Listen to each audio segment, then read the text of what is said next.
Друзья, вы наверняка заметили, как в последнее время активизировался всем известный Дональд Трамп. С начала года он не покидает новостные заголовки и привлекает к себе максимальное внимание. Трамп угрожает Дании по поводу Гренландии, готовится нанести удары по Ирану, перехватывает танкеры теневого флота России, провозглашает себя президентом Венесуэлы, да, он это сделал буквально на днях, призывает Кубок к сделке, заявляет о смене финансовой системы и, что самое главное, госсекретарь США Марко Рубио объявляет о планах Америки получить полный контроль в западном полушарии. Конечно, звучит как план какого-то сумасшедшего злодея, но нет, это просто первая цель Трампа, которую он поставил себе на этот год. Мы сколько угодно можем считать, что Трамп просто бредит, ведь все-таки возраст дает о себе знать, но на самом деле у Трампа есть стратегия, которой он пока что четко придерживается. На сегодняшний день самый главный страх Трампа – это одна дата, 3 ноября, когда пройдут парламентские выборы. А поскольку текущие рейтинги Трампа находятся на дне, шансы республиканцев на победу падают с каждым днем. Но проблема в том, что Трамп лично заявил, что поражение республиканцев приведет к его импичменту, зачем последуют новые судебные разбирательства, удары по репутации его семьи и закрепление статуса сверженного короля. Вот только Трамп не из тех людей, которые складывают руки и ждет своего часа. Он действует, уже сейчас проводит масштабную пиар-кампанию, дабы показать избирателям, на что способен он и его партия. И следовательно, в ближайшие 10 месяцев Трамп планирует провести большую работу, чтобы остаться у власти до конца своего срока и уйти победителем. Для этого ему важно, чтобы на фронте геополитики, внутренней работы правительства и самое главное в экономике США все было хорошо. И тут очень хороший вопрос. А какое же место во всей этой политической игре займет крипта? Ведь вспомните, что произошло с биткоином перед выборами в ноябре 2024 года. Трамп делал большой упор на экономику и финансовые рынки, ведь это лучшие показатели того, что президент выполняет свою работу правильно. Зеленые рынки, победы в политике и стимулирование экономики – это прямой путь к победе на выборах. И поэтому сегодня проведу большой анализ, чтобы понять, что именно задумал Трамп на ближайшие 10 месяцев и как же это все отразится на крипте. Я покажу, куда будет двигаться экономика США, что будет происходить на рынках акций и, следовательно, как на это все будет реагировать биткоин и альты. Это очень интересное видео, потому что эффект Трампа еще жив. И это именно тот человек, который может изменить условия на экономической и политической мировой арене. Так что обязательно досмотрите видео до конца. Перед просмотром жмите лайк и давайте все-таки пробьем 1000 лайков впервые в этом году. $10 за комментарий получает этот зритель, так что пишите, что вы думаете по этой теме внизу под видео. Ну а с вами Влад, вы на канале Coin22,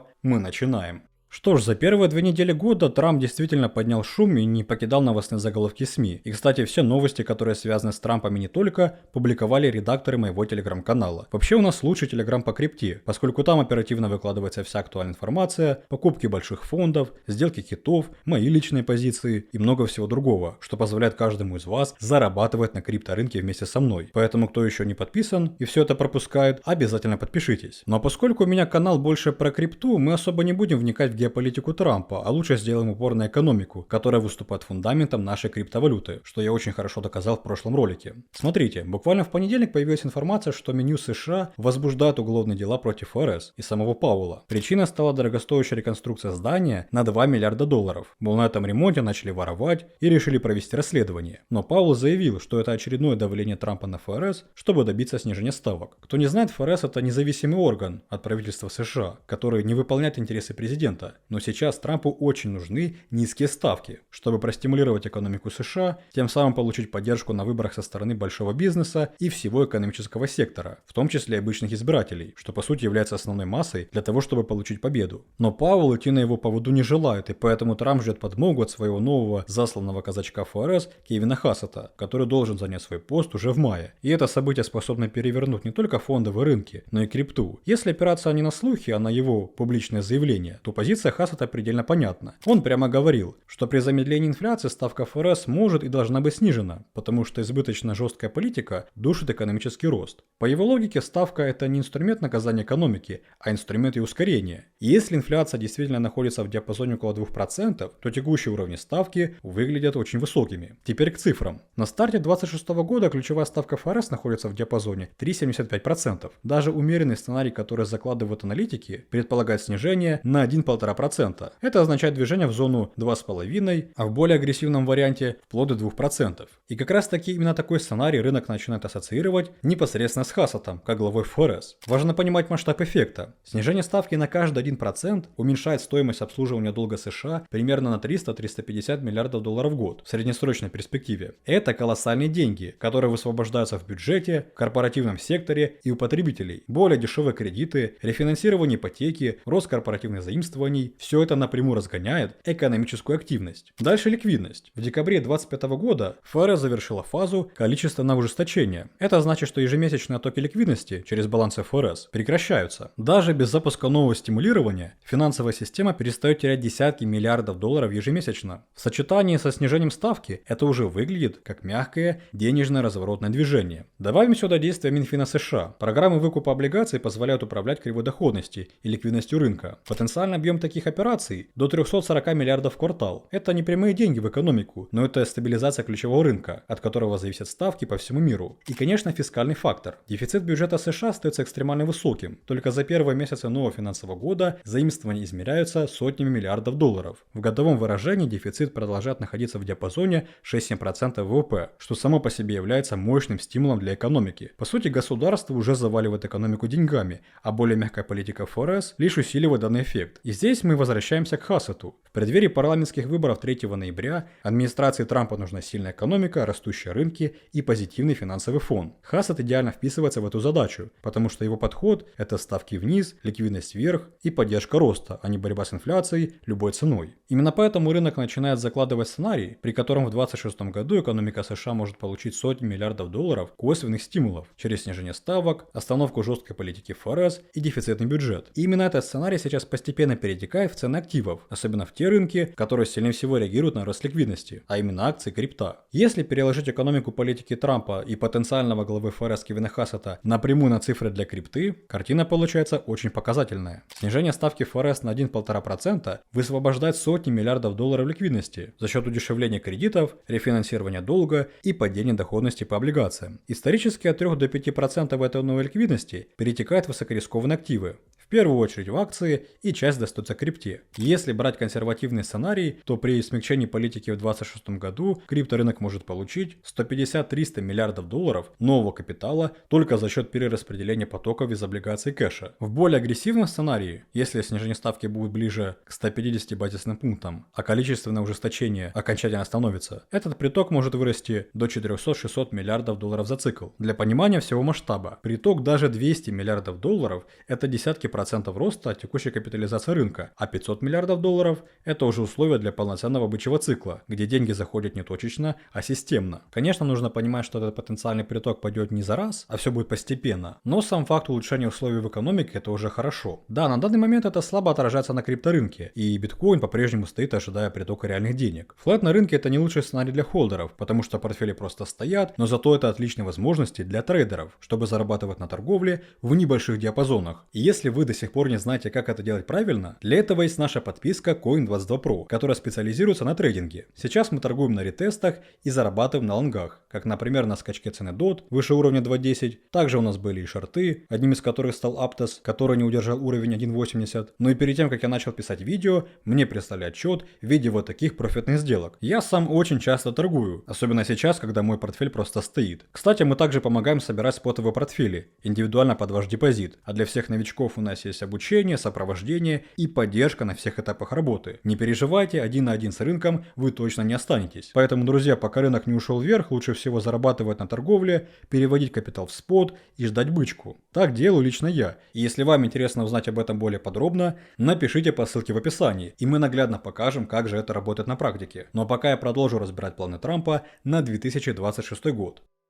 По факту нам, как криптоинвесторам, важно следить именно за тем, что собирается делать Трамп именно в экономике, поскольку она выступает фундаментом крипты. Но также есть и другие важные моменты, от которых будет зависеть состояние рынка на протяжении этого года. Здесь играет одна важная идея, которая заключается в получении контроля над всем западным полушарием. Заявление Марко Рубио о том, что западное полушарие это наше, это не просто громкая политическая риторика, это прямой сигнал рынкам о том, что США при администрации Трампа готовы переходить к более жесткой и агрессивной экономической модели. Речь идет не о дипломатии, а о перераспределении контроля над ресурсами, логистикой и потоками капитала в западном полушарии. Когда Рубио задает прямой вопрос, зачем Китай, Россия или Иран получают доступ к венесуэльской нефти, Он по факту обозначает будущую линию конфликта. Венесуэла обладает крупнейшими доказанными запасами нефти в мире, более 300 миллиардов баррелей, и даже частичный возврат этого ресурса под американский контроль способен радикально изменить энергетический баланс. Если США действительно начнут выдавливать внешних игроков из региона, это означает усиление санкционного давления, политического давления и, возможно, прямых экономических ограничений. Для рынков это всегда означает рост, неопределенность, а неопределенность почти автоматически приводит к росту премий за риск. Исторически в такие периоды инвесторы уходят из долговых инструментов и увеличивают долю реальных активов, акций, а также альтернативных рынков. С точки зрения макроэкономики США, контроль над энергетическим регионом – это фактор снижения внутренних инфляционных рисков.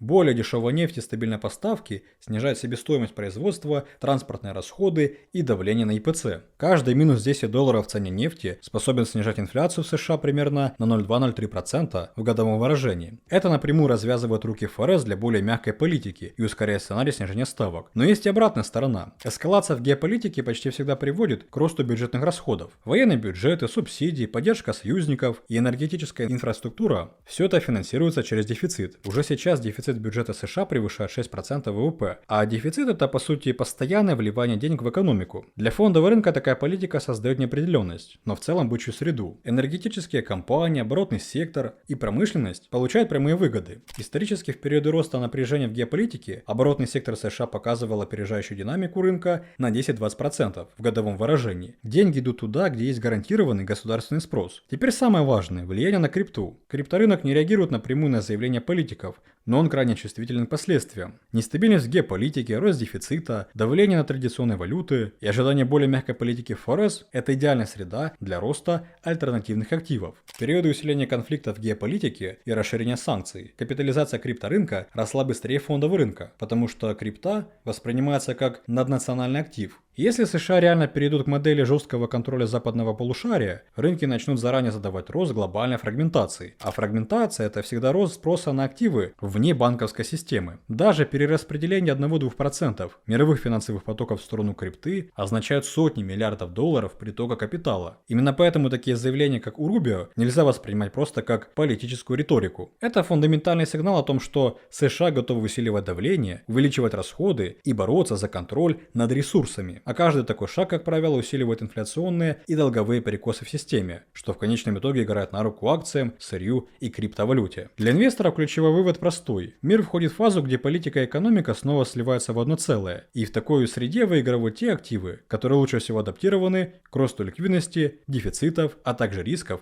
в геополитике. Именно поэтому крипта и рынок риска в целом начинают реагировать на подобные заявления задолго до реальных действий. Ведь просто посмотрите, что сейчас происходит с индексом S&P 500.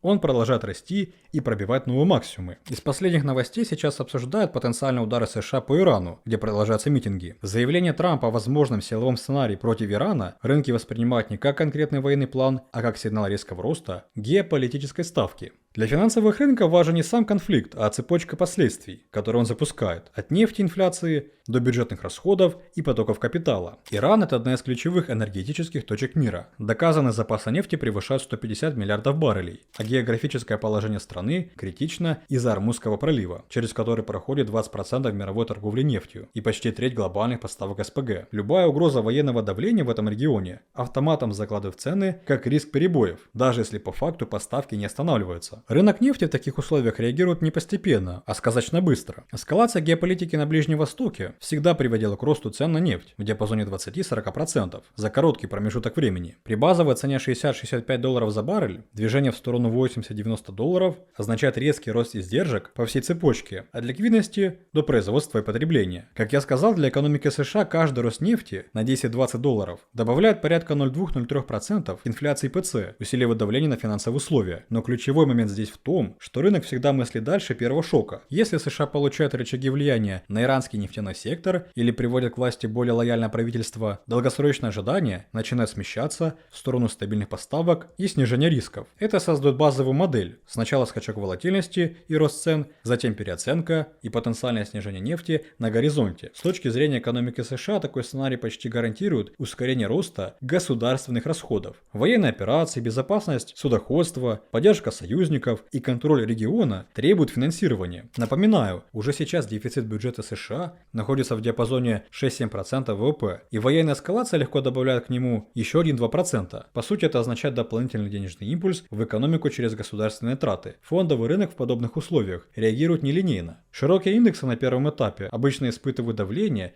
из-за роста неопределенности, но при этом отдельные сектора получают прямые выгоды. Оборонные компании, энергетика, а также сырьевой сектор в такие периоды показывают опережающую динамику. Конфликты в геополитике усиливают недоверие к традиционным финансовым каналам, особенно в регионах, в которых наблюдаются санкционные риски. Крипта в такие моменты начинает рассматриваться не как спекулятивный инструмент, а как внеполитический способ хранения капитала. Это что-то вроде золота, потому что если мы сейчас посмотрим, что происходит с ценой золота, она, конечно же, растет. И это понятно, потому что страны страхуются от нестабильности в геополитике. И чем-то похожим инструментом начинает выступать биткоин. Да, он не может полноценно заменить золото, но частично использовать его для сохранения капитала имеет место быть. Таким образом, любое движение на крипторынке – это потенциально хорошая возможность для торговли. Сейчас в период флета я хватаю за любые скачки на рынке и открываю все свои сделки у моего официального партнера BitGet. Там самые низкие комиссии и крутые бонусы за вашу торговлю. Если что, ссылка есть в описании. Если история вокруг Ирана приведет к росту нефти, инфляционного давления и расширения дефицита бюджета США, это усиливает вероятность того, что ФРС в перспективе будет вынуждена смягчать финансовые условия, даже несмотря на инфляционные риски. Рынок почти всегда делает ставку на поддержку экономики и рынков, а не на жесткую дисциплину в условиях стресса в геополитике. Даже смещение 1% глобального капитала в сторону альтернативных активов на фоне роста политических рисков – это 300-400 миллиардов потенциального притока в крипторынок. Для крипты это не просто рост цены, а изменение структуры спроса, когда деньги заходят не на хайпе, а как элемент защиты от системных рисков. Именно поэтому угроза Трампа в адрес Ирана – это не разовая новость, а полноценное макрособытие, которое рынки начинают отыгрывать заранее. Это история про нефть, дефициты, инфляцию и ликвидность. А в конечном итоге про перераспределение капитала в пользу тех активов, которые выигрывают в условиях нестабильного и фрагментированного мира. Если подвести итог, то эффект Трампа для крипторынка в 2026 году – это не одна конкретная новость и не одно решение. Это совокупность факторов: рост напряжения в геополитике, давление на бюджет, увеличение дефицита, попытки контролировать ресурсы и, как следствие, постепенный сдвиг в сторону более мягкой финансовой политики. Исторически именно такая среда всегда работала в пользу риск-активов. Для криптовалют это означает одно – рост интереса к активам вне традиционной финансовой системе. Мы уже разобрали, что даже частичное перераспределение капитала на уровне 1-2% способно принести на крипторынок сотни миллиардов долларов. И, конечно же, рынок начинает закладывать данный сценарий задолго до реальных действий и решений. Поэтому 26 год для крипты в парадигме планов Трампа – это не про быстрые пампы на новостях, а про системный сдвиг ожиданий, ликвидности и доверия к классической финансовой модели. Именно поэтому в такие периоды формируются самые сильные и долгосрочные движения. Конечно, тема сегодняшнего ролика была очень большой, и мы постепенно будем ее разбирать на протяжении ближайшего времени. Будем говорить о экономике, геополитике и о том, как все это влияет на крипту, потому что весь фундамент, на котором будет строиться базовый тренд в этом году, будет основан именно на политике Трампа. Если вы со мной согласны или нет, пишите в комментариях.